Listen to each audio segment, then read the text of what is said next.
The brevity of time with this, if you are working overtime, is amazing. You are going to finish so quickly. But with this one, you are stuck in it and you need to continue until you finish the contract. So, okay, so let's say you just develop this interest in becoming a registered nurse in the US, or maybe it's a dream of yours and so you're just about to start your URSN journey, or you have just passed the NCLEX exams, you've taken your IELTS exams as well, and suddenly you have become the toast of agencies. Every agency wants to hire you because they want to help you start work in the US and become a URSN. Irrespective of the category you find yourself here, you are going to use an agency to help you get to the state of working as a URSN. And the truth, or as a cautionary tale, some agencies are good and they are going to make your process very smooth and very pain-free. Some agencies are just going to drive the living hell out of you and make you become so miserable in the journey. I mean, from experience, some people work with some agencies that are simply not worth their salt. So in this video, I'm gonna go agency shopping with you, and I'm going to take you through a thing or two or some things you need to find out if you are deciding to choose an agency for a URSN journey. That is, if you watch this video till the end. So watch this video till the end. Now, the first thing you need to consider is the experience of the agency. And I don't know how else to put this, but guys, it's just like hospitals trying to recruit nurses. They always place premium on experienced nurses. It's everywhere. I mean, even in politics, presidents or people who are campaigning like to bank a lot on their experience. And it's important, it's for good reason, guys, because experience is going to determine how smooth and pain-free your process is. And I'm not going to say that all experienced agencies are good. I mean, some experienced agencies are also very exploitative because they've been through the process several times, and so they know how to draft a contract that completely ties your hand and puts you in some subtle form of servitude until your contract is over, which is why you need to be careful and find the agency that is experienced and also good in helping you achieve your goal. I mean, for the new agencies, the problem with them is that you are going to serve as a guinea pig and they are going to use you to do a lot of experiments, and so it makes the process very long and arduous, and it's just not good. So just find an agency that has people they are working with. And some agencies that are also new, have new names and all of that, might be unscrupulous people parading themselves as agencies, and they will extort money from you. So you need to find an agency that is credible, has experience and has a track record, has been in the business, and they know how to navigate the process when challenges come, because challenges will come. And just a story, a friend or someone I know signed up with an agency for the URSN journey. And guess what? This person had the agency spend 13 months to register them for the NCLEX. I'm not talking about NCLEX preparation. I'm talking about the person is ready for the NCLEX. The agency is helping them to get a process registered with the State Board of Nursing and get their ATT. If an agency is doing 13 months after you are ready to write the NCLEX, and that's how long it takes them to write the NCLEX for you, to register you to write the NCLEX, then how long is it going to take for them to deploy you to the US? Even in the face of retrogression, you are probably going to spend the next 4 or 5 years navigating the process, and it's not worth it. Which is why I tell you that it's good to get an agency that is experienced. And the other thing is that when the agency you are working with is an agency that hospitals know, they are able to get top tier hospitals and they help you get the best placements, good rates and all of that. So I'm not just going to say that all new agencies are trash. I mean, that would be grave injustice to some of the hardworking agencies out there. But as much as possible, find an agency that at least you know someone working with them, or someone whom they've helped deploy successfully to the US, whether you are from the Philippines or the UK or any of those countries in Africa. You need to find an agency that has a track record of helping people migrate successfully and deploy successfully to the US, because they'll become your employers. And I don't want to talk much, so let's go on to the second point. Now, the second thing to consider when choosing an agency is to have the agency clarify all the terms. Okay, and some terms are very ambiguous, so you need to ask the agency to clarify the terms. And don't take it from me, guys. There are several stories on the internet of people who sign a contract with the agency, they get to the US, and then they want to get the understanding of the contract, and the agency just gives them something that was not what they actually expected to be the meaning of the contract. And don't take it that the agencies made a mistake. They actually know what they are doing. They put those ambiguous terms there so that their interpretation of the contract or the term is going to suit the situation you are going through. For example, a friend of mine who signed a contract with an agency that I'm not going to mention for obvious possible legal repercussions had this contract stating that they were going to work weekend, but it didn't state that we're going to work every weekend or every other weekend, or it was going to work 2 weekends in a month or whatever. Now my friend goes to work and they are put on a schedule that makes them work almost every weekend. My friend goes to the contract and says that, well, during the period of orientation, we're told we're going to work every other weekend, but now my manager is making me work every weekend, and I need you guys to go and talk to my manager so that I can work every other weekend. And the agency just says, no, we don't have any role to play in that. Your contract says you're going to work weekends, and so that's it. I mean, harsh as that may sound, legally that is binding, and that's why you need to clarify the terms, because whatever contract you sign is binding on you until your contract is over. And these agencies are not going to relinquish their legal hold on you until you fulfill the terms of the contract to the latter. So you need to be careful, like help them, ask them to clarify everything. If they say you're going to work weekends, ask them, are you going to work 1 weekend in a month, or are you going to work 1 weekend on, 1 weekend off, like 2 weekends in a month? Is it every other weekend? What does it actually mean? Are you binding to have shift changes? Are you going to be signed onto a day shift, then it changes to night, or are you going to be signed to night shift and then you stick to that throughout? You need to clarify all those terms. You need to ask them, if, let's say I cancel my contract, how much is it going to cost me? I mean, I had a friend cancel her contract and the agency said she needs to pay $50,000. And the annoying part is that this, my friend, wrote the NCLEX and passed the NCLEX by herself. So because she signed a contract, she didn't look at that clause. If the person wrote their own NCLEX and the agency facilitated their deployment to the US, how is $50,000 a justifiable amount? But when this my friend, or if this my friend decides to take the legal route with the agency and they stand before a jury and the agency pulls up a contract, my friend wouldn't have any legs to stand on because this is legally binding. And so you need to like clarify every term. There are some agencies that are not going to be clear in their terms, and that is the initial red flag. The moment you start asking questions about all those things, how much does it cost me if I want to cancel my contract? Do I work weekends? Will I get paid time off? What are the annual leave rules? And all those things. Some of them will begin to shy away from those questions, and that's the first sign of a red flag that that agency may not be worth working for, and you need to stay away from them. Okay? The next question you need to ask about the agency is how financing is going to be done. And you see, the process or the USRN journey is quite an expensive process. Like, it can cost upwards of about, or up to as much as $10,000 from having to take the NCLEX, all the registrations you need to do, anywhere between $5,000 to $10,000, having to pay flight tickets and all of that and come over to the US by yourself is going to cost you some money, a lot of money. But the issue is that some agencies, like the one I used, AMN or OGP, is able to finance the whole process for you, and so you don't end up spending a dime. Whereas some others, like Interstaff, will ask you to make some payments. Like, for example, you're going to finance your own trip to take the NCLEX. If you are in Africa and you have to go to India or South Africa or Kenya, you might have to finance your own trip. And then when you come to the US, they're going to reimburse you that money.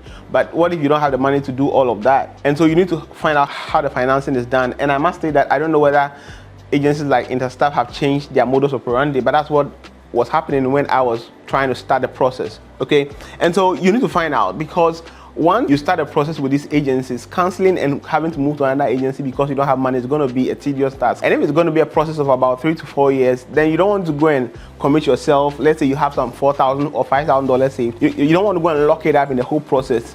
If the agency is going to finance the process for you, it's really good. But of course, some of these agencies financing for you are going to bring you very, very tight contracts. And so you need to be careful. If the agency is financing for you, how much are they going to take back? What are the rates they're going to give you, and so on and so forth. So you need to find out all those things. Some people actually say that you need to write your own NCLEX so that the agency is just going to finance your deployment or relocation to the US. But whichever process you choose to make, you need to be clear about it, that the agency is going to help you move to the US, or the agency is going to finance your process for you.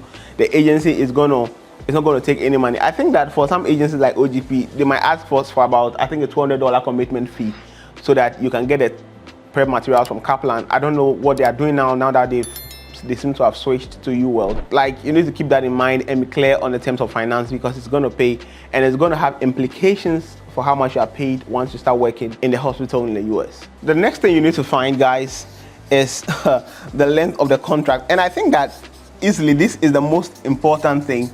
And sometimes you don't know this, but once you start, you see it. How long is the contract going to be? And from my experience, and if I can give you a suggestion, like I always say, just something I'm proposing for you to contemplate and make a decision. I'll suggest that you choose a contract that is in hours, okay, instead of a contract that is in, say, years or months. And I'll explain that. You see, for example, some contracts are going to tell you that you need to work 5,000 hours. And some contracts are going to tell you you need to work 2 years. And they will tell you, for example, this contract telling you that you are going to work in 5,000 hours, but this contract is going to tell you that you are bound with them for 2 years, and that's the length of the contract. And so on face value, you would say, oh, 3 years is longer than 2 years, so I want to sign the 2 years and quickly finish my process and go. And so you ignore the 3 years. Guys, that is a trap. Guys, that is a trap. It is a trap that is set within what looks like a breakthrough or a better option for you, if I can use that term. And the reason is simple. When you are working 5,000 hours, some of these contracts, because you are working 5,000 hours, they'll tell you that any hour you work with the hospital is accruable or is going to count towards your 5,000 hours. But some of these contracts will tell you that once you're working for 2 years, your period is going to be calculated in weeks. And so if you can work 36 hours, and that's what's going to count towards your 2-year contract. Once you work over 36 hours, it doesn't count. And so no matter how many overtime hours you do, you are still going to finish in 2 years. But the person doing 5,000 hours, because their contract is being calculated in hours, they might end up doing like 48 hours or maybe 56 hours in a week. And by the time they finish their contract, they would have spent just about a year and a half. I mean, I know people who signed contract with agencies that say they're going to do 5,000 hours, yeah, something about that, and it's in 3 years, and they finish the contract in a year. Some people finish it in a year and 2 months. And the reason is simple, because they do so much overtime, because there's shortage and some hospitals are always looking for staff. And so once they do all these things, they make your contract period become shorter. Then there are some other agencies that some of us are saddled in. you get yourself your contract that is going to be calculated in years. And so what's going to happen is that even if you did 72 hours in a week or 80 hours in a week, regardless of the number of hours you do, your contract is not going to terminate until you have done 2 calendar years, or I think it's actually 25 calendar months, which it is such a long period of time. Like, the brevity of time with this, if you are working overtime, is amazing. You are going to finish so quickly. But with this one, you are stuck in it and you need to continue until you finish the contract. So just keep that in mind. If you're going to sign a contract, as much as possible, if you can even press on these agencies to convert this into hours for you, that would be great. Because I'm just telling you with the benefit of the doubt that it's always better to have your contract in hours than in years or in calendar months. And I'm going to tell you, as much as possible, press on the agencies to convert your contract time into hours. It's always going to serve you. This is a fact, and it's something that you should try and do as much as possible. Get your contract converted to hours and work overtime and go. Now, the next process is to subscribe. Okay, and like the video if you are enjoying it and getting value from it. Very important. But that's just on a lighter note, but that's quite true. So just go ahead and subscribe. But the next thing I'll talk about here, guys, is how are they going to support you in relocation, okay? And then yeah, and other forms of support once you start working.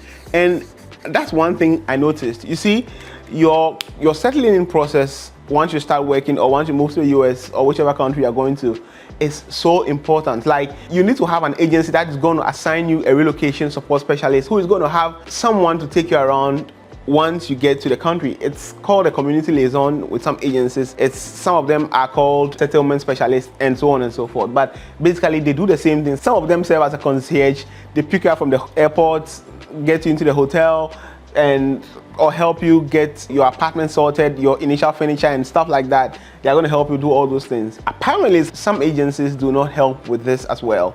And so they are going to just leave you to your fate. You arrive in the country and you are so lost. That's strange, but some agencies actually do not provide those services. I mean, I had an amazing lady who was supporting myself and my wife when we moved here and made our transition very smooth. We went to the hospital, saw the place, took us to town, got us some drinks, which was so nice. It was during my birthday and she took me to some African restaurants here and there, and the whole relocation process was just smooth and wonderful. If you have a relocation agency that does not give you a relocation support specialist, guys, your process is going to be hell.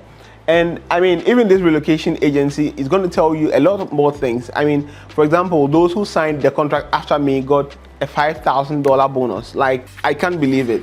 With the same agency, they got $5,000. And I didn't know this, but my relocation person told me that And so it's good that you do your search before you get to this process, but I'm just saying that some of the peripheral advantages of getting a good relocation specialist is that they're going to tell you things that they probably ought not to have told you. Those things are going to help you achieve your results quicker and faster. Okay, that's very important. Just keep that in mind. The last thing I'm going to speak about in this process is how the support is which agency supports your education and career development. Okay, now this is quite important because, for example, in most hospitals you need to do things like BLS, like basic life support, CPR, and then ACLS, advanced cardiac life support, for those who want to work in units like the ICU or PCU or telemetry and stuff like that, while the BLS is for those who want to work in units like the med-surg, okay, also, or whatever,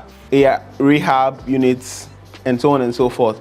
Some agencies are going to help you set up your courses, take these courses from the American Heart Association or whichever organization is going to give you these certifications. And some agencies will just let you go and find your own places and do all those trainings. Okay, so some agencies are going to support you take these certifications, and some agencies do not. It does appear that the agencies that support you to take these certifications are agencies that you can rely on when you are going to get other certifications while in the US. For example, if you are a nurse in another state and you want to work in the state of California, you need to have a separate California registration, and they have their own processes and all of that. But I have seen tons of people with agencies like AMN and OGP who wanted to work in California, and all they had to do was talk to the agency, and the agency was able to support them through the process and made their process simple and straightforward. I mean, registering California is hard as it is. So if you have an agency that has experience and people working there and they are willing to support your process of registration with those agencies, it is best for you. It's a good thing, and you need to watch out for those agencies as well because it's going to help you. So agencies that are going to help you with education, keep that in mind.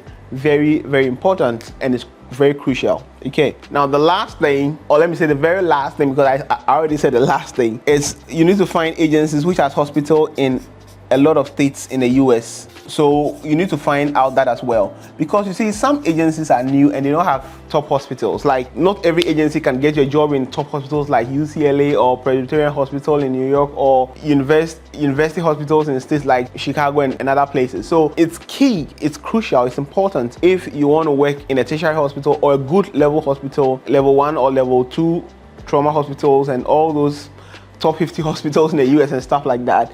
You need to find agencies that have such contracts, because like small potato agencies are not going to have those contracts. Like, you need to be careful which agency has which hospital you are going to get, so that you are able to get a good footing when you start work. And the last thing I always say is to send your questions to YouTube at manasetete.com.